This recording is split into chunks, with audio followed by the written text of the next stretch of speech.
Welcome to Restoring the Truth, and today we're talking about the Tower of Babel, its location, and how I found it.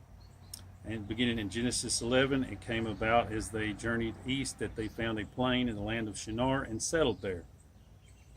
It also says that it was built with brick and mortar, and that they were building a tower whose top may reach into heaven. So we know it's basically a mountain they're building in probably some sort of a pyramid shape. Just given, looking back, at all the pyramids all over the earth, is probably something like that. It is a man-made structure. That's pretty much all that the Bible tells us. But the book of Jasher, which the Bible quotes, and then the book of Jubilees gives us a little bit more information, and it doesn't in any way contradict anything that the Bible says. It just gives us a little more information. So that's good. We can take all the pieces of the puzzle and put them together, and then see what maybe we can find. Jasher 9 verse 21. And all the princes of Nimrod and his great men took counsel together and said, "Come, let us build ourselves a city, and entered a strong tower in its top reaching heaven, and we will make ourselves famed, so that we may reign upon the world, and that we may not become scattered over the earth on account of their wars." And all the families assembled, consisting of about 600,000 men, and they went to seek an extensive piece of ground to build the city and the tower, and they sought in the whole earth.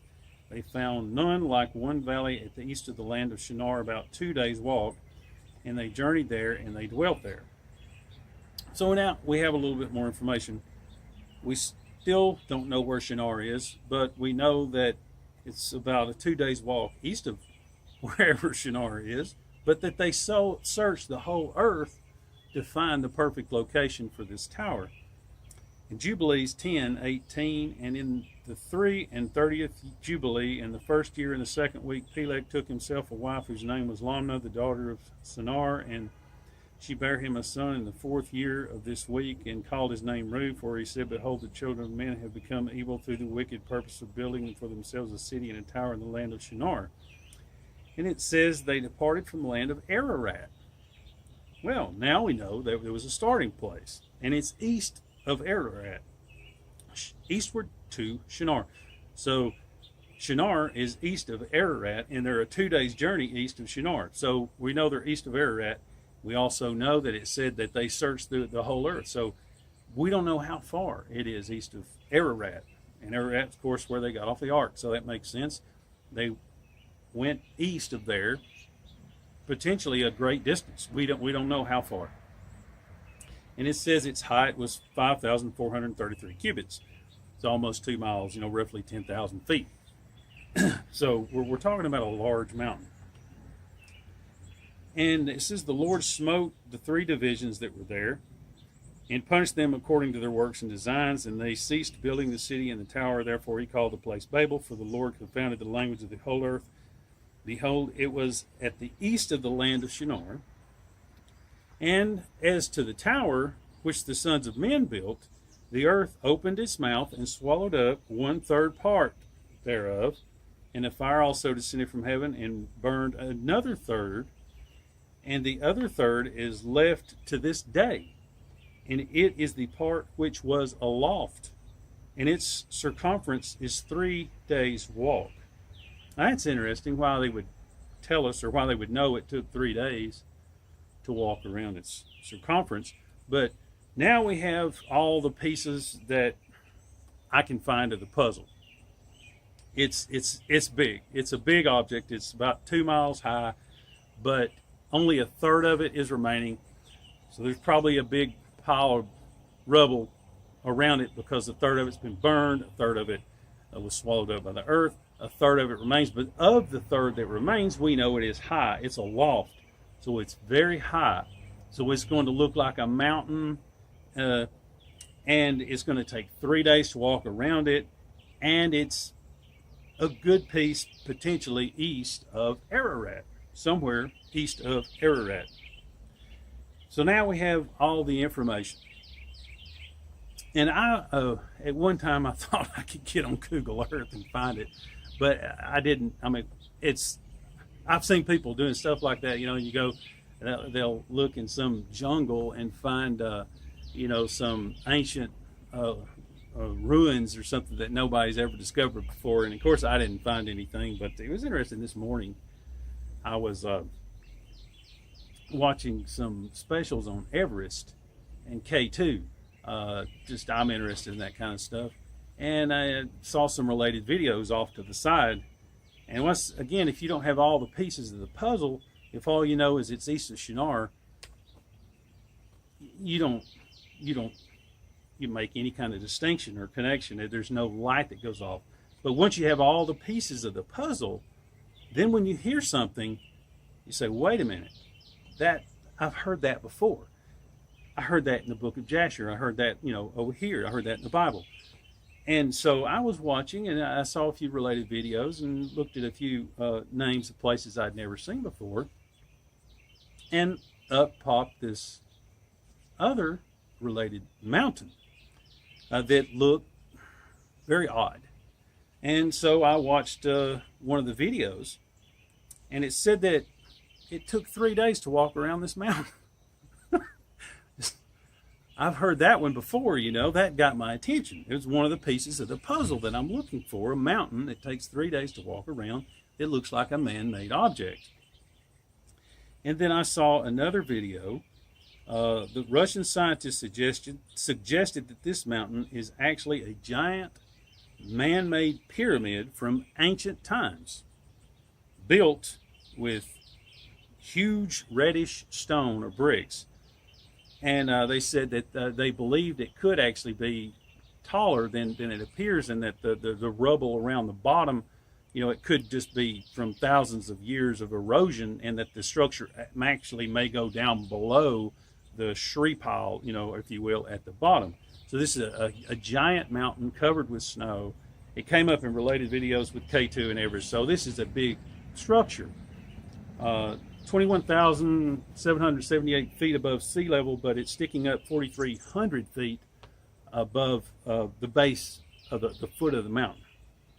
But the Russian scientists believe that it could be a little bit taller if you dig back the erosion and the debris at the bottom. But they believe that it's a man-made structure. It's interesting. This is the holiest mountain in Tibet. And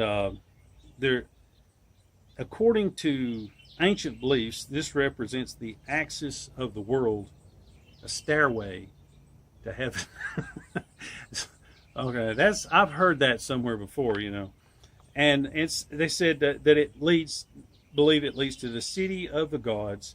Tibetans believe this is where the god Shiva is buried, and that one day the ice will melt, revealing the eye atop this pyramid. And the name is Mount Kailash, or Mount Kailash, Kailash. And I was just looking at all this information, looking at the pictures. It looks like a man-made structure, and I'm 100% convinced. It may take more for you. I'm 100% convinced that this is the Tower of Babel. It's a 3 days journey around this tower. And that leads me to a point. Why did the authors of the book of Jasher, because these were godly men. I mean, the disciples quoted the book of Jasher. The Bible quotes the book of Jasher. And so these were godly men that wrote the book of Jasher. What is the 1/3 of the Tower of Babel, that rubble, that mountain that's left over in ruins, mean to a godly man? What does that mean to Noah? Or what does that mean to Abraham? Nothing. Absolutely nothing. Why would they tell us that it took, or how would they know that it took 3 days to walk around this mountain? How would they have a clue?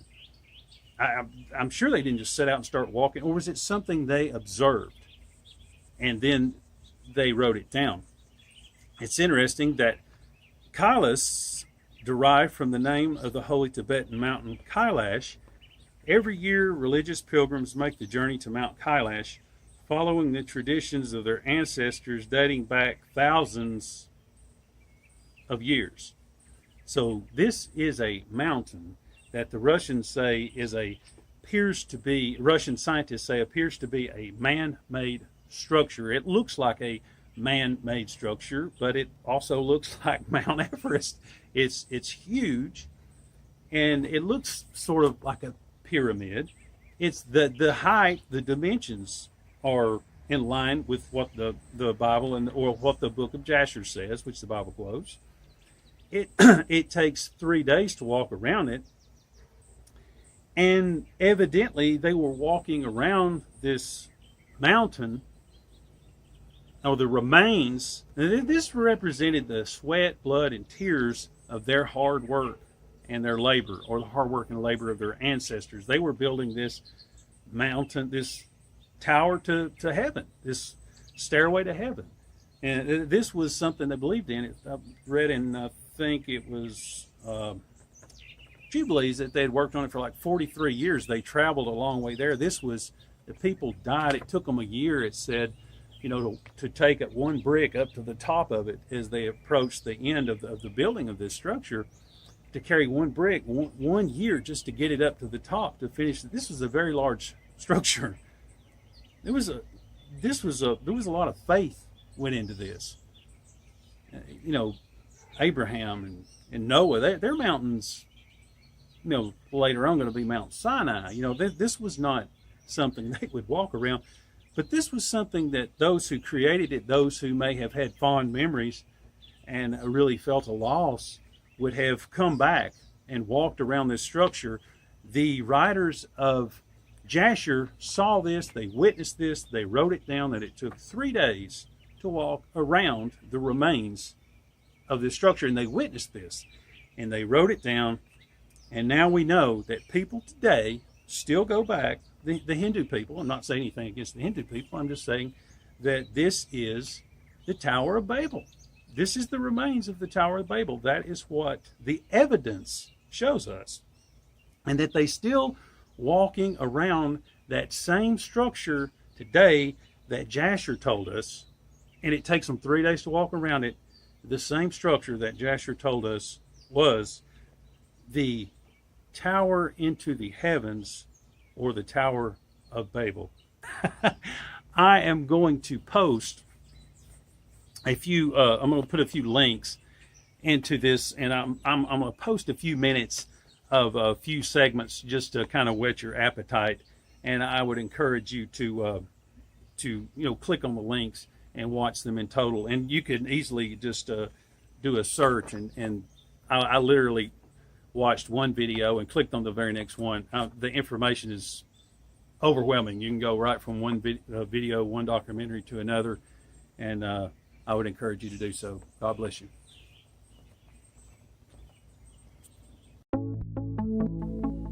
Some of Asia's major rivers radiate out from the Mount Kailash area, which may help explain why the mountain has been called the navel of the world.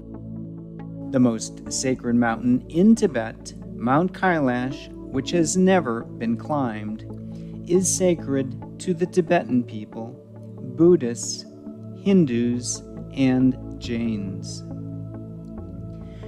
The walk around the mountain is 52 kilometers and takes a leisurely 3 or 4 days. The only problem is that the trek begins in Darchen at 4,600 meters above sea level, and at the pass the trail reaches 5,500 meters. To put it in a word, the big problem is the lack of oxygen. Nevertheless, breathing aside, it is an enriching and spiritually beneficial trip which pilgrims have enjoyed for at least a millennium. Tibet, the roof of our world. Words do no justice to the untouched beauty of this far corner of Earth. A vast, mysterious, and sacred place, embraced and protected by miles of immovable mountains. Monasteries built many hundreds, sometimes thousands of years ago, stand in defiance of the elements, precariously placed among the clouds. Many of these very ancient structures are said to have been built on the remnants of once even grander ancient buildings, structures many religions attribute to the gods. Among the seemingly endless mountain ranges lay one mountain which is different, one which is special. It is believed by most of Tibet, and even further afield, that the god Shiva lay buried within this sacred mountain. According to ancient beliefs, this enigmatic Tibetan mountain represents the axis of the world, the stairway to heaven. In many Eastern countries, Mount Kailash is considered the holiest place on earth, some ancient sources even suggesting it is where one could find the mysterious city of the gods. It is indeed regarded within the climbing world as unascendable. A route has never been located and probably never will. Few have been brave enough to even go near this place in the past century. There may be some profound reasoning behind these ancient clusters of human beings, regarding this particular mountain over all others as sacred and as the resting place of a god. There may, however, be ulterior motives at play when it comes to the discouragement of climbers in attempting the peak. A team of Russian scientists, intrigued by the history and a possible suppression of its true nature, have suggested after covert explorations that the top of Mount Kailash is not a natural formation. It is actually the remnants of a giant man-made pyramid of great antiquity. Just how old this pyramid could be currently remains unclear.